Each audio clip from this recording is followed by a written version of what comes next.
Coming to you live from the MediaPlex in downtown Windsor. This is a presentation of St. Clair College Journalism. Good evening. I'm Emma Butler and you're watching MediaPlex News Now.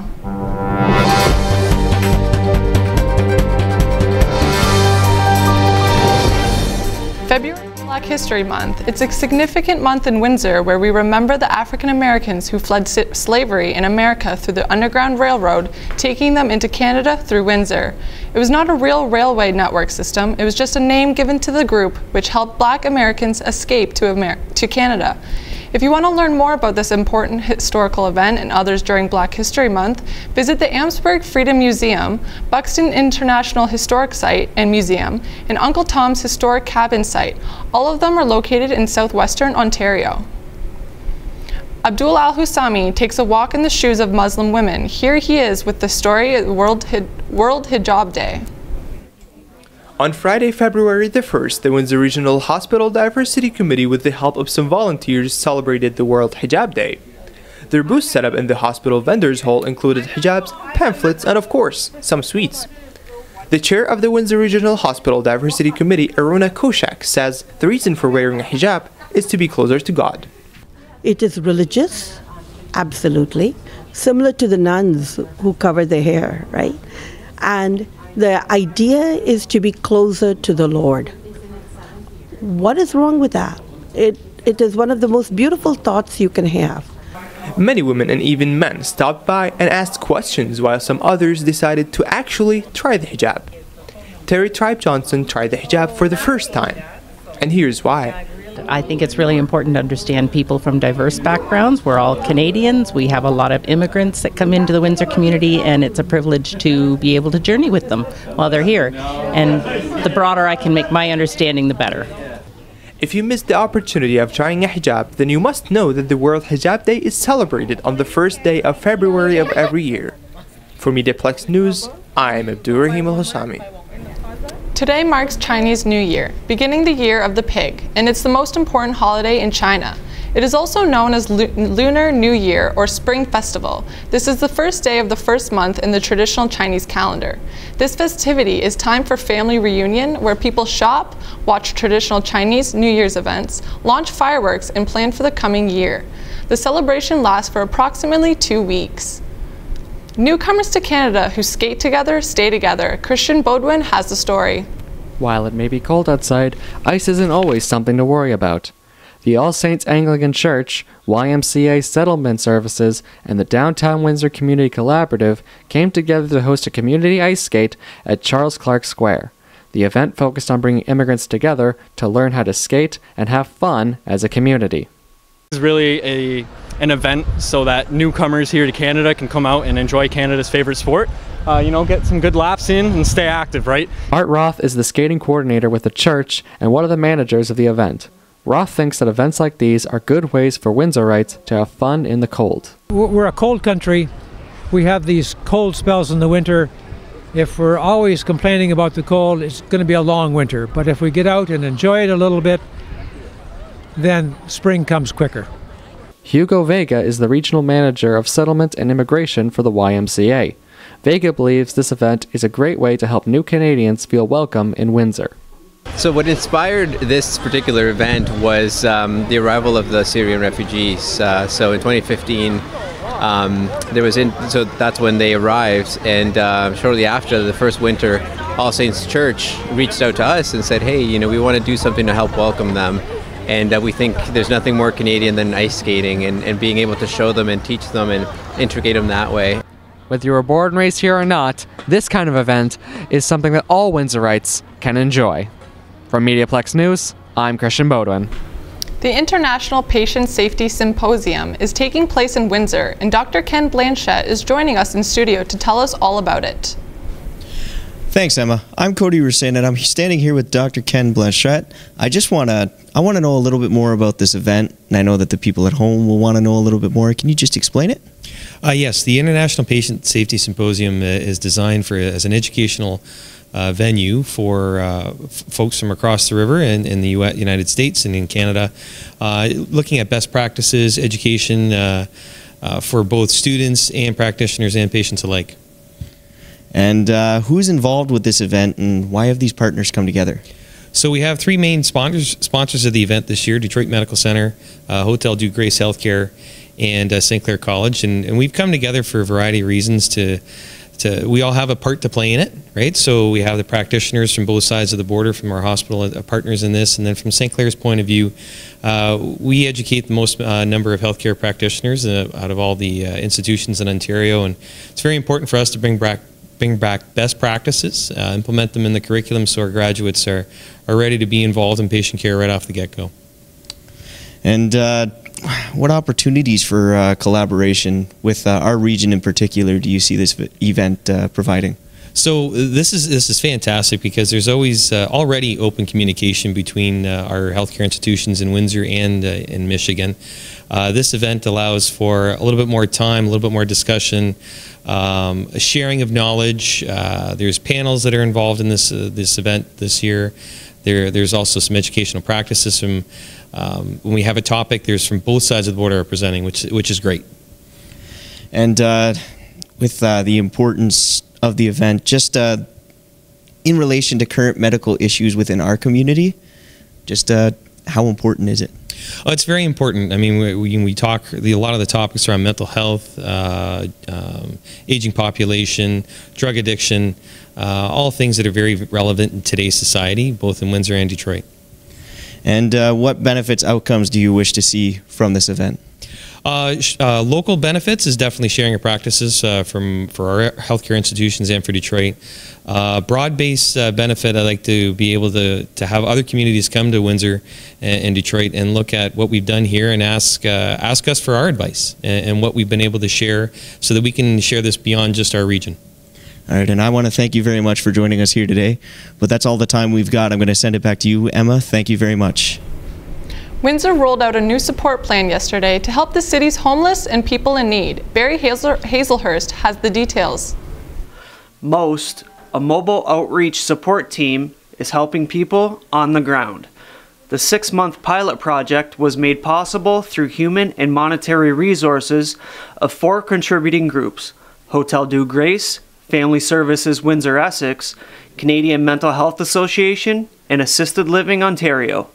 The manager of the team, Steve Govette, says the mobile outreach support team is to help those in need after regular business hours. It's something that our community needs, and it's going to be one of the first times that these organizations are reaching out after regular business hours to help the folks that are street involved. Tatum Dwalt, Family Services Windsor Essex, is the program coordinator for the MOST team.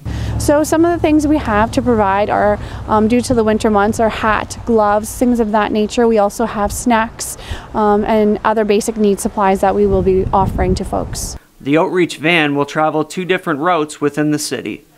Popular locations that have been identified by outreach workers that work downtown on foot will be utilized as stops, including the downtown McDonald's and the downtown Mission.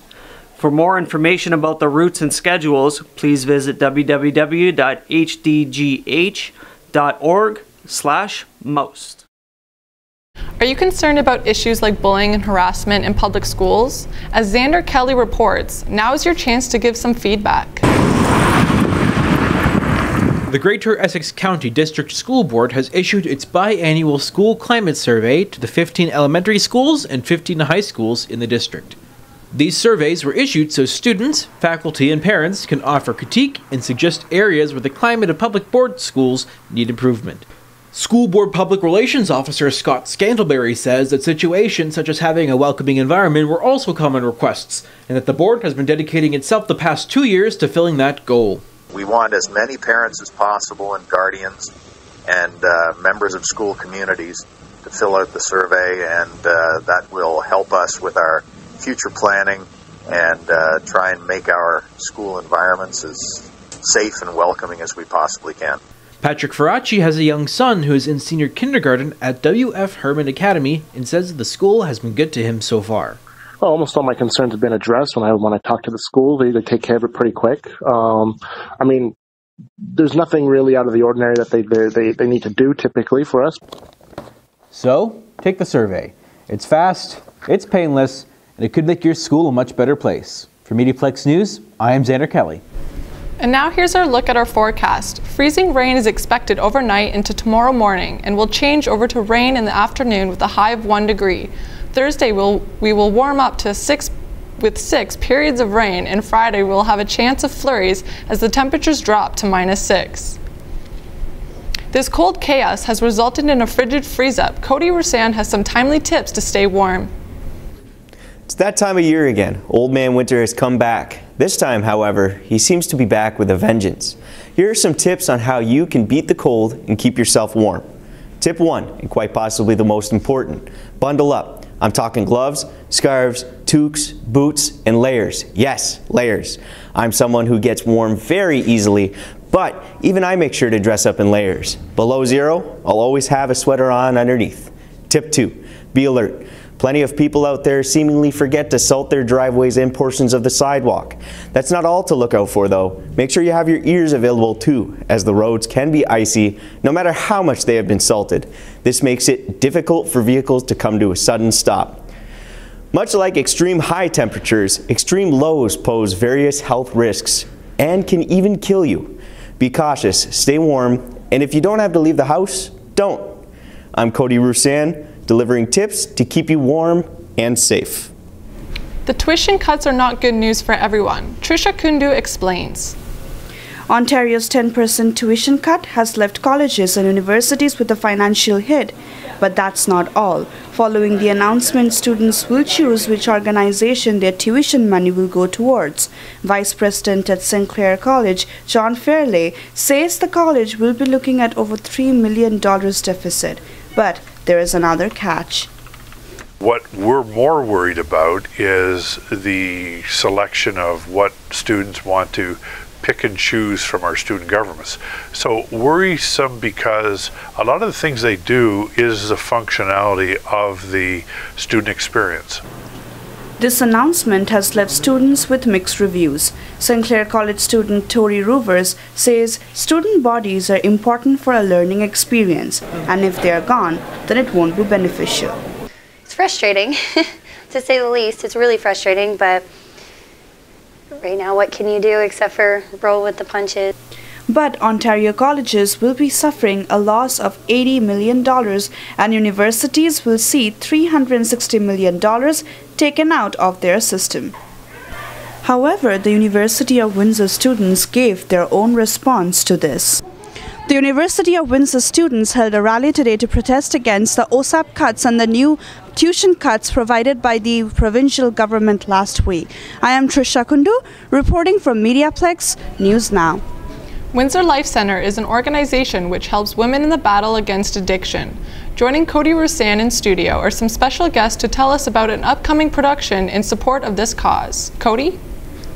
Hi there, I'm Cody Roussan, and as Emma Butler stated, I do have a couple of guests here at the MediaPlex with me, and first off, we're just going to get a little bit of an introduction and just explain what it is that you do. My name is Linda Armley, and I'm the Executive Director of Windsor Life Center. And I'm Kim Griffiths, and I'm the director of this year's production, 12 Incompetent Jurors.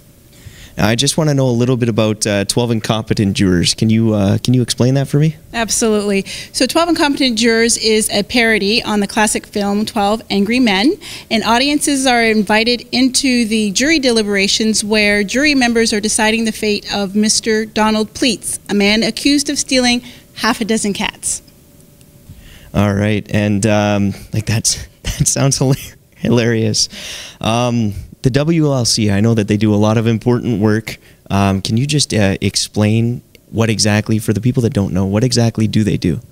Absolutely. Windsor Life Center is a 20-bed facility for women struggling with substance abuse addiction.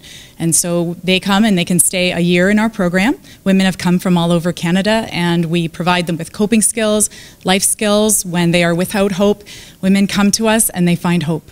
And where can somebody go to contact?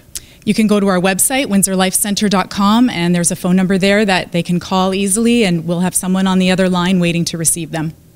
And I just want to know a little bit more about the play that you have coming up. When and where? Okay, so our opening night is February 22nd. We also have shows on the 23rd and 24th, as well as March 1st, 2nd, and 3rd.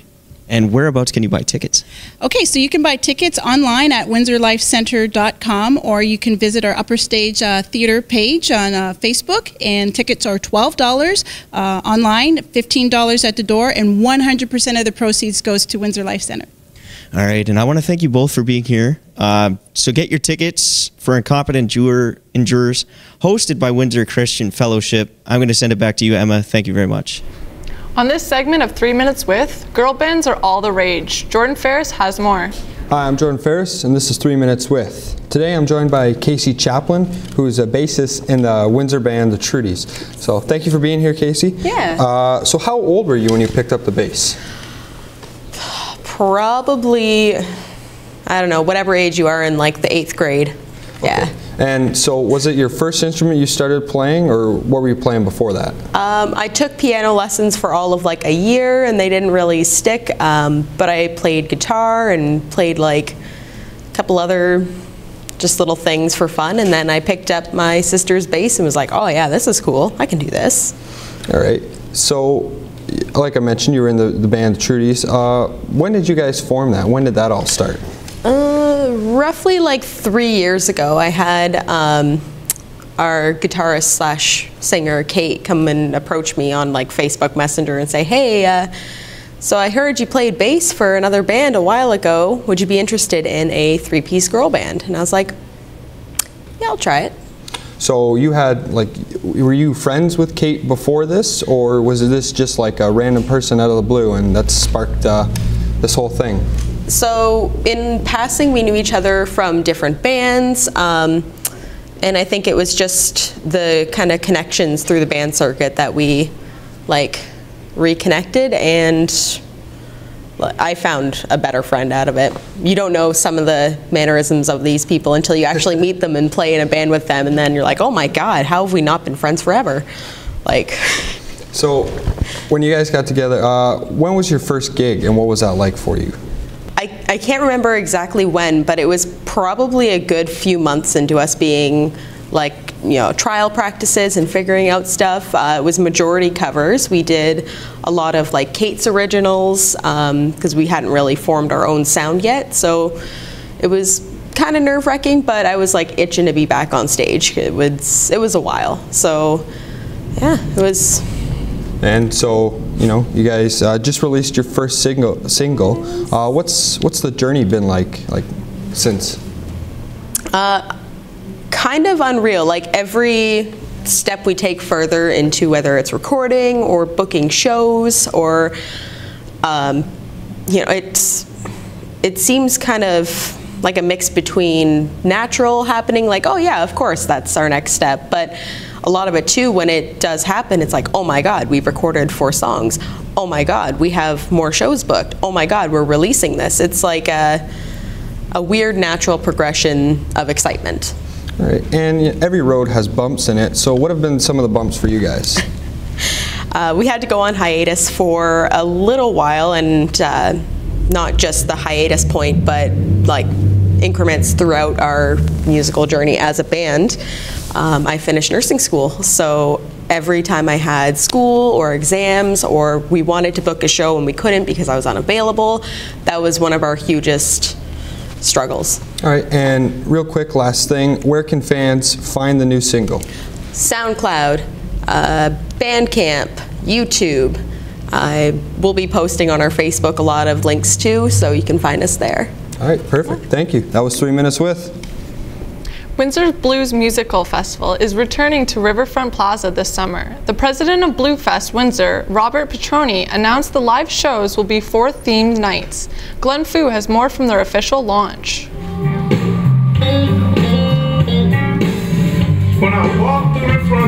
Robert Petroni and his Blues Fest Windsor team is going to announce their new music festival schedule. If you can't wait till this summer, join us and check out what feature headline welcoming this to our festival plaza. This year, without skipping words on the page, we have 4 themed nights on 2 weekends. We decided to go Friday, Saturday because we feel like had our 90s night not been on a Sunday, we might have sold out a lot quicker and been able to plan a lot better for the event. The Tea Party's drummer, Jeff Barrow said that this is a great opportunity for every band to show up. When you get the opportunity to showcase strong in front of thousands of people, it's a game changer. And if you show up, you're going to gain that many more fans. It's fantastic. Robert said they're making the event even bigger than last year's. There will be 4 theme nights to draw in the crowds. We're trying this year to do 8,000 per night. Already, early bird ticket sales have increased 35% from last year. All of our information is on our Blues Fest website, www.bluesfestwindsor.com. I'm Glenn Fu for MediaPlex News. People of Windsor once again dined together with St. Clair College students to raise funds for Special Olympics Ontario. Kirthana Veerapandian has the details. St. Clair College alumni Sarah Stiller and some of our friends conducted the second annual Pasta Dinner fundraiser event in Hemet Windsor Banquet Centre over the weekend. More than 50 people gathered at the Banquet Centre showing their support for the polar plunge jump for Special Olympics Ontario, which is coming up on February 15th at the main campus of St. Clair College. Sarah Stiller is the Vice President of the Student Representative Council of St. Clair College, and she says she decided to host the Pasta fundraiser to support the polar plunge jump. My parents own the banquet hall, so I have the facility for free, so I thought what better way to utilize a free space, have a pasta fundraiser, just so I could maximize the results of the fundraising. So as I said, I'm part of SRC, so I'm jumping on their behalf, and I decided to do this event separately, just to try to raise as much money as I can on my own. The event also had raffle prizes for the participants. Chantal Meadows is an instructor at St. Clair College, and she joined the event to show her support. It's a great cause that really helps individuals in our community really achieve their dreams in sports and athletics, and this is our small way of giving back by attending today here with my family.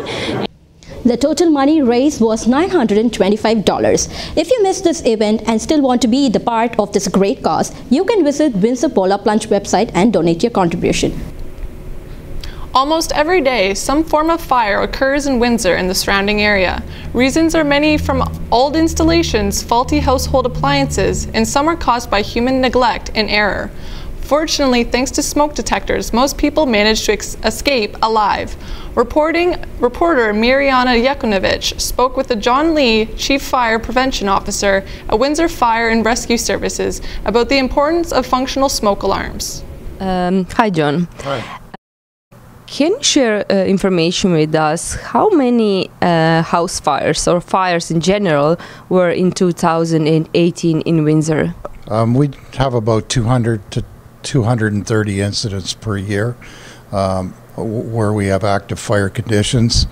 Of those, residential are probably about 2/3. How many lives were saved by the smoke detectors? Approximately 80% of the instances, residents were alerted by smoke alarms and were given early warning and were able to evacuate from their homes. Can you please define the law in regards to smoke detectors for a person having an apartment or a house? All right, so if it's a home, you're required to have one outside sleeping areas and one on every level of the home. In an apartment, it's outside sleeping areas. In a rental, the owner is responsible. Is it a big problem to maintain the smoke detectors, and how we should maintain them? No, it's not a big problem. You should test them weekly by just pushing the button. It's required that you do it monthly, and annually you should change your batteries. We have a campaign here that we suggest changing them twice a year. When the clocks change, we suggest that people change their batteries. The life of a smoke alarm is also 10 years. If you have one that doesn't have a date, it's over 10 years old. We consider that a violation once they exceed 10 years. Would you say the Windsorites have awareness regarding the smoke detectors and maintaining them? There is an awareness. It's not where I would like to see 100% compliance. With our programming over the last 3 years, we've actually increased our compliance level by almost 20%. We've been going door to door and doing different campaigns to make sure people know and are in compliance, and owners are in compliance with their buildings. Thank you, John, very much. Thank you. Comeback stories are always popular, and Joe Gibble is joined in studio with A1, who has a story of his own. Hi, I'm Joe Gibble, and this is 3 Minutes with former Border City Wrestling World Champion, A1. How are you today? I'm doing pretty good, thank you. So you're back, or you've been training since a big injury?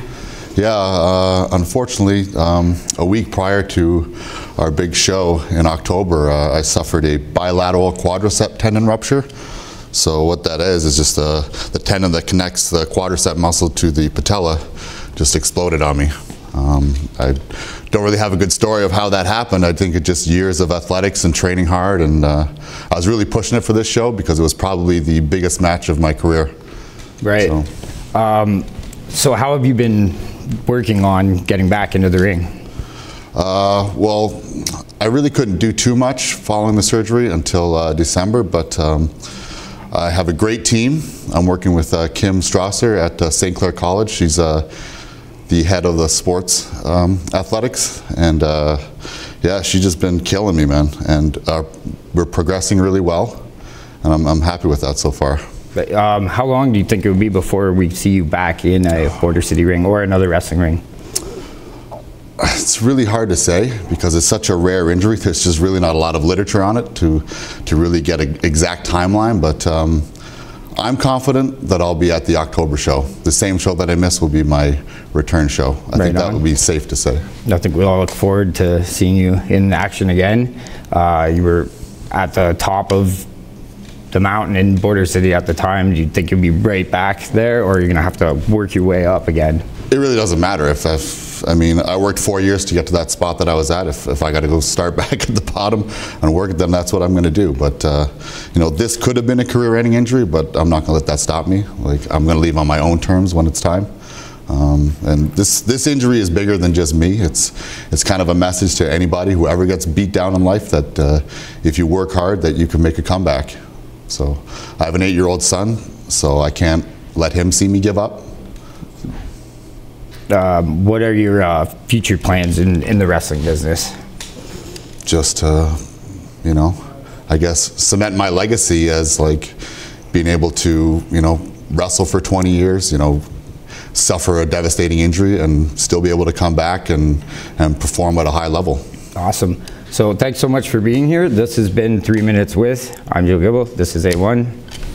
Thank you. And finally tonight, it's hard not to cheer for Mikey DiPietro, and now the boy from Amherstburg takes a step on the hockey world. Here's Tate Harris with the story. Mikey gets called up to the show. The Vancouver Canucks have called up former Windsor Spitfire and Amherstburg native Michael DiPietro on an emergency basis.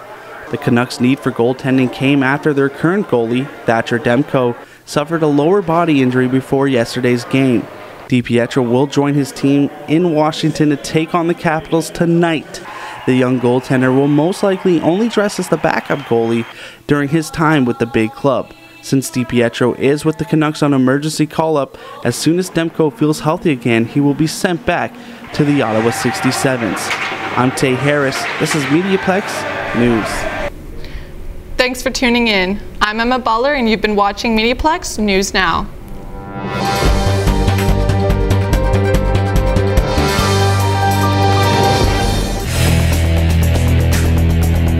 MediaPlex News Now is a production of the St. Clair College Journalism Program.